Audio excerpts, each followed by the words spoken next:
नमस्कार, मैं अश्विनी कुमार।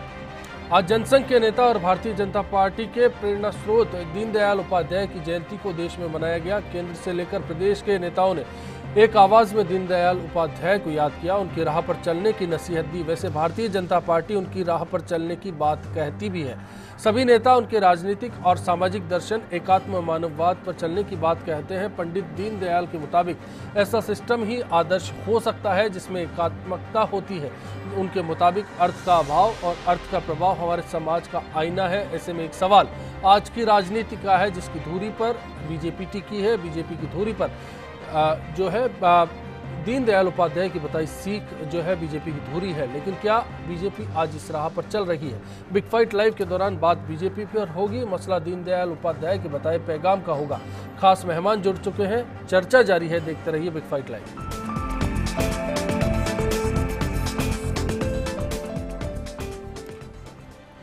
चर्चा के लिए बीजेपी से नाथू सिंह जी गुजर हमारे साथ हैं, कांग्रेस से रामनारायण मीणा जी हमारे साथ हैं, पंडित दीनदयाल उपाध्याय के परिजन और भारतीय जनता पार्टी के महिला मोर्चा के अध्यक्ष मधु शर्मा जी हमारे साथ हैं, वरिष्ठ पत्रकार गुलाब बत्रा जी और फर्स्ट इंडिया के संपादकीय सलाहकार प्रताप राव जी बातचीत में हमारे साथ होंगे।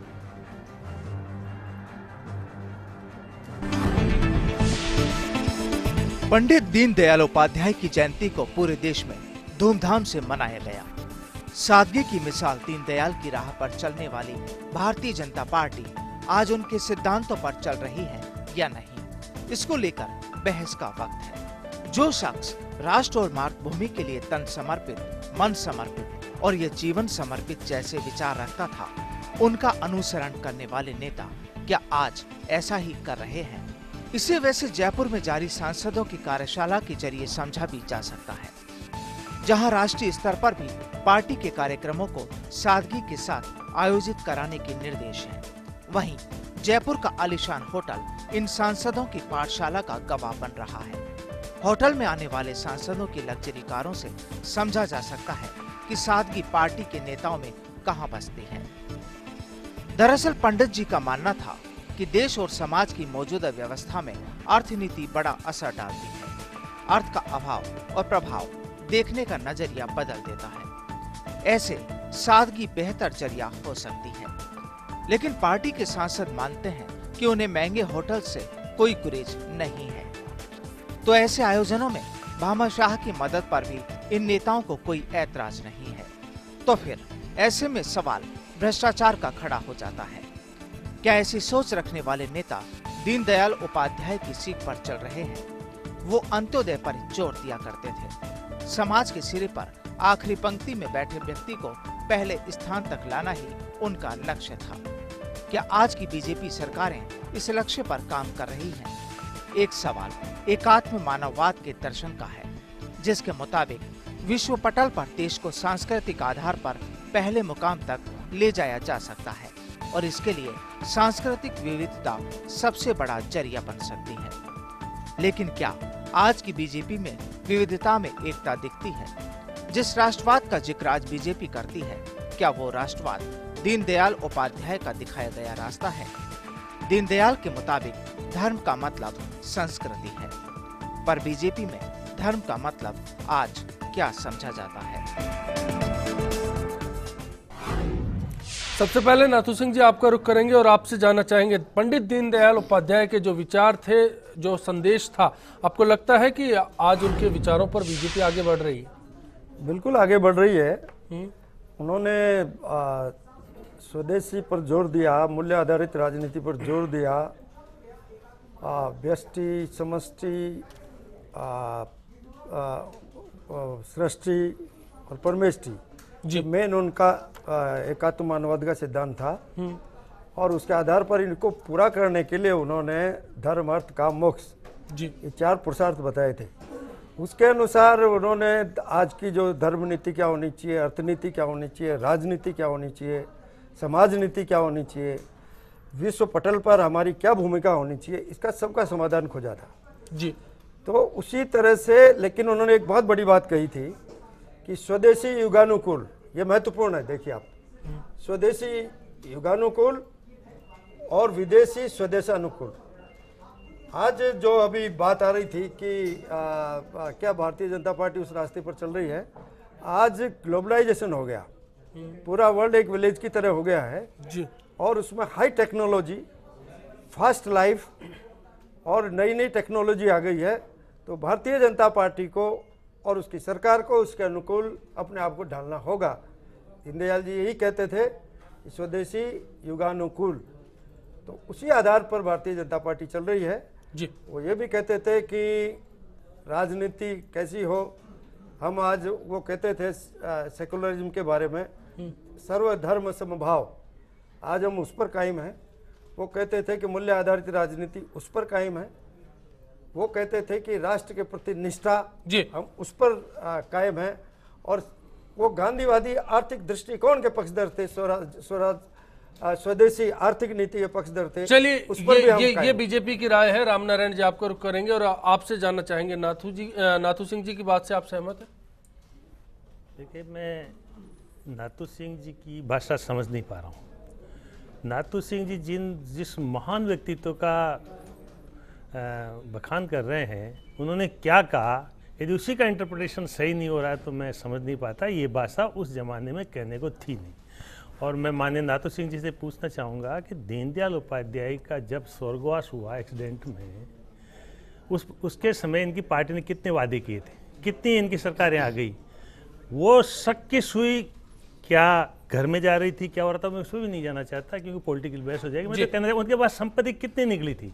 आज 5 स्टार होटल में उस महान आत्मा का आप नाम ले रहे हो, युगानुकूल वाली बात उस समय कोई कह ही नहीं सकता था। ये सही है, वो समाजवादी समाज की सामाजिक अर्थव्यवस्था के पक्षधर थे, वह गांधी जी की विचारधारा से प्रभावित थे, लेकिन वो कभी सोच सकते थे क्या भारतीय जनता पार्टी इस स्तर में, इस कदर में, और वो भी पूंजीपतियों के घरों में पनपेगी? ये माननीय दीनदयाल जी उपाध्याय की आत्मा सोच नहीं सकती थी। इसलिए मैं तो कहना चाहूँगा कि बिल्कुल पूर्व पश्चिम की दृष्टि से इनका सोच है, ये सोच के बिल्कुल वो विपरीत थे।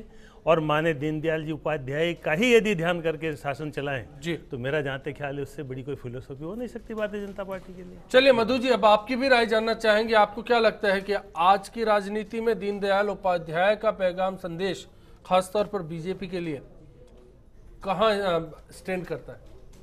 बिल्कुल, मैं बताना चाहूँगी आपको कि आज की राजनीति में जो भारतीय जनता पार्टी है वो दीनदयाल जी के चिंतन को लेकर ही कार्य कर रही है। और माननीय प्रधानमंत्री जी ने जो योजनाएं बनाई है अभी, तो वो सारी की सारी योजनाएं पंडित दीनदयाल उपाध्याय जी के आर्थिक और सामाजिक चिंतन को लेकर के की गई है और अंतिम छोर के व्यक्ति को लाभ पहुँचे, ऐसी योजनाएं माननीय नरेंद्र मोदी जी ने बनाई है। जी, आप भी इस बात से सहमत है? गुलाब बत्रा जी, लगता है कि आज केंद्र सरकार हो, राज्य सरकार हो, बीजेपी शासित जो राज्य हो, वहां पर कहीं अक्स नजर आता है दीनदयाल उपाध्याय का? देखिए, अभी नाथू सिंह जी ने जो कुछ जिक्र किया और रामनारायण जी ने भी जिक्र किया उसका, मीणा जी ने, मैं ये मान के चलता हूँ कि आज जो राजनीतिक दल हैं ये एक तरह के चुनाव सापेक्ष हो गए हैं। यानी चुनाव के लिए राजनीतिक दलों का अस्तित्व रहता है, किसी तरह से सत्ता कैसे प्राप्त की जाए। और जब चुनावों की बात आती है तो कोई भी दल हो, चाहे टिकट पाने का जो प्रत्याशी है वो और टिकट देने वाले जो लोग हैं, वो इस तरह का माहौल बनाते हैं कि मेरे निर्वाचन क्षेत्र में जातिगत आधार क्या है, जातिगत आंकड़ा क्या है, गणित क्या है, उसके आधार पर टिकट लेन देन होता है। और सौदेबाजी, उसके विस्तार में नहीं जाऊँगा, मैं एक उदाहरण दीनदयाल उपाध्याय के उससे लेना चाहता हूँ। दीनदयाल उपाध्याय अपने बहुत अच्छे संगठन करता थे और चुनाव राजनीति से उन्होंने हमेशा अपने आप को अलग रखा, दूर रखा, लेकिन फिर भी कार्यकर्ताओं के आग्रह पर उन्होंने जौनपुर का उपचुनाव लड़ा था।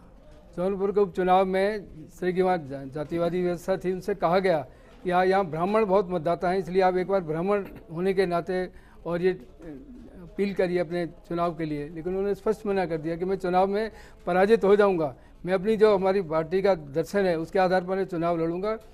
और वो उस उपचुनाव में पराजित हो गए। लेकिन पराजित होने के बाद उन्होंने शाम को एक मीटिंग रखी कि ये मेरे ख्याल में भारतीय राजनीति के इतिहास में पहला मौका था, कोई पराजित उम्मीदवार और मैदान में आया वापस और उसने आम सभा की। जो विजयी कैंडिडेट था उसका जो जुलूस निकल रहा था, उस जुलूस से लोग उपाध्याय की सभा में पहुंचे और उन्होंने धन्यवाद दिया और ये कहा कि इतने लोगों ने मुझे योग्य समझा, मुझे वोट दिया और मैं कोशिश करूंगा कि अगली बार इस तरह का मैं अपने योग्य बनूं और मेरा जो प्रतिद्वंदी है वो मुझसे अधिक योग्य है इसलिए आपने चुना उसको। यानी ये एक मूल्य जो उन्होंने खड़ा किया।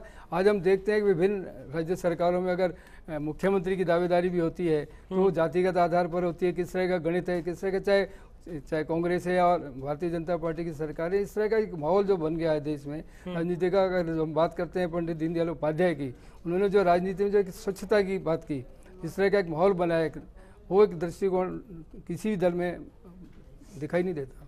चलिए प्रताप जी आपके पास आऊँ, उससे पहले दो दर्शक हैं उनसे भी बात कर लेते हैं। मदन खटीक साहब है चित्तौड़गढ़ से हमारे साथ में, साथ ही खालिद कुरैशी हैं बीकानेर से हमारे साथ। मदन जी नमस्कार, बताइए क्या कहना चाह रहे हैं।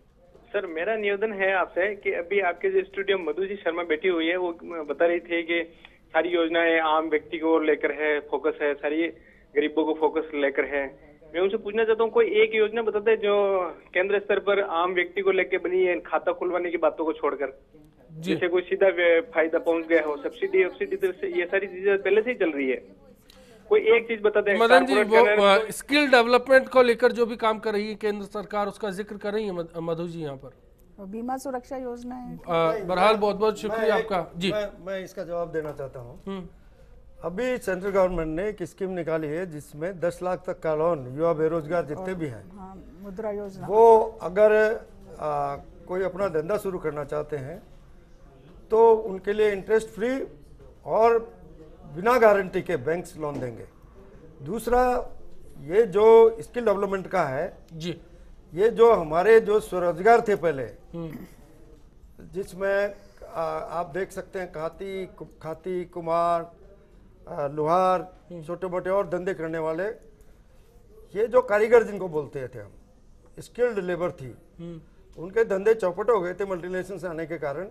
तो स्किल डेवलपमेंट मंत्रालय बनाया उन्होंने और इस समय हर डिस्ट्रिक्ट पर उनको ट्रेनिंग का कार्यक्रम चल रहा है। नाथू सिंह जी बात आपकी बिल्कुल सही है। सब जानते हैं कि खाने भी आपने गरीबों के लिए ही इशू करवाई थी, किनको मिलती है स्किल डेवलपमेंट की आपकी योजनाएं, किन तक पहुंचेगी आपकी इस तमाम तरह की घोषणाएं, कहां तक जाएंगी? क्या दीन दयाल तक जाएगी? क्या उस दीन तक जाएगी जिसकी आप दयाल की बात करते हैं? ये बड़ा सवाल है आपकी सरकारों पर, आपके नेताओं पर। और बात होती है एकात्मता मानववाद की। दीनदयाल जी ने कहा कि जो व्यक्ति का हित, समाज का हित, राष्ट्र का हित जब एकात्म हो जाता है, जब एक हो जाता है, एकाकार हो जाता है, तब जाके एकात्म मानववाद जन्म लेता है। और यहाँ हम देख रहे हैं कि नेताओं के हित किस तरह से जनता से टकरा रहे हैं, कैसे जनता के हित और नेताओं के हित टकरा रहे हैं, कैसे एक अशोक सिंघवी पैदा हो जाता है किसी राज्य में, किस तरह से लूट खसोट मच जाती है पूरे देश में, हम देख रहे हैं। और ये कहीं भी दीनदयाल के चेले भी इसमें पीछे नहीं है। एक बड़ा सवाल खड़ा करता है आज दीनदयाल की उपाध्याय की जयंती। बिल्कुल प्रताप जी, मैं नाथू जी से इस पर जवाब लूंगा, उससे पहले एक और दर्शक इंतजार कर रहे हैं। खालिद कुरैशी हैं बीकानेर से, बताइए खालिद साहब। सर नमस्कार। जी नमस्कार सर, उपाध्याय साहब को मेरा नमन बहुत बहुत जी। दूसरे ये कहना चाहूंगा मैं पार्टी नेताओं से, चुनाव से पहले तक शायद वो उपाध्याय साहब के पद चिन्हों पर चल रहे थे, लेकिन अभी नहीं। वो अभी जो चल रहे हैं मतलब प्रस्त लोगों को साथ में लेकर चल रहे हैं, जो पद से क्रॉस वोटिंग कराने वाले पद के लालच में बैठे हैं, वो उनको साथ में लेकर चल रहे हैं। जो गंदी बंदी गांधी कार्यकर्ताओं को देते हैं उनको साथ में लेकर चल रहे हैं जी। चलिए बहुत बहुत शुक्रिया। इसी के साथ ब्रेक का कॉल है, ब्रेक पर जा रहे हैं। ब्रेक के बाद जब लौटेंगे, बात जो गुलाब बत्रा जी ने कही, जो प्रताप राव जी ने कही, मसला सामाजिक बराबरी का है, भ्रष्टाचार के खात्मे का है, सपना दीनदयाल उपाध्याय का था, लेकिन क्या मौजूदा सरकारों में वो कुव्वत है कि इस सपने को पूरा कर पाएंगे? एक ब्रेक के बाद लौटेंगे तो इसी पर बात होगी। इन्होंने कहीं पे कोई स्कीम चलाई नहीं है, इनकी कोई नीति है ही नहीं, कोई विकास को लेकर कोई इनका मुद्दा नहीं है। केवल धर्म के नाम पर लोगों को अलग अलग करना, संप्रदाय के नाम पर करना, जाति के नाम पर बांटना, महापुरुषों के नाम पर बांटना, और कुछ नहीं है इनकी नीति। केवल इस तरह की नीति से ये शासन करते हैं।